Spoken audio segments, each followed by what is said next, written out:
have no way of knowing their survivors, so that could present a very hard problem of us.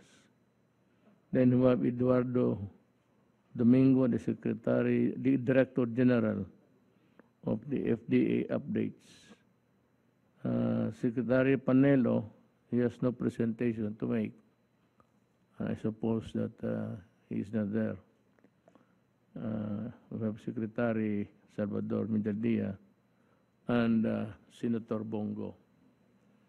I'd like to call first Secretary Duque, the updates of the COVID-19 response.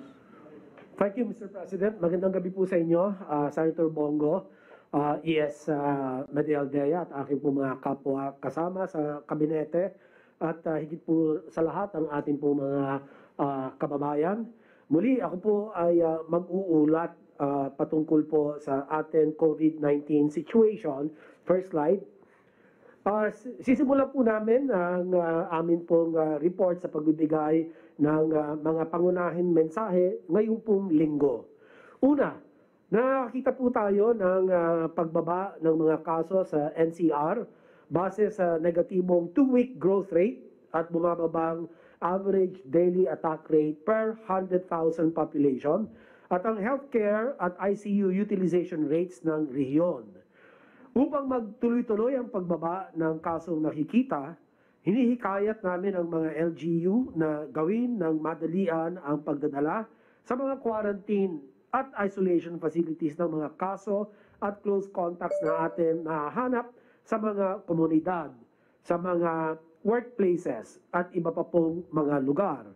At kasabay po nito, hinihikayat namin ang mga local vaccination operation centers na palawigin pa ang pagbabakuna upang maabot natin ang 70% full vaccination ng atin pong targeted population of about 77 million Filipinos, either by the end of this year or early next year. Pangalawa. Let me just cut you there. Para so that it will be more clear to the people.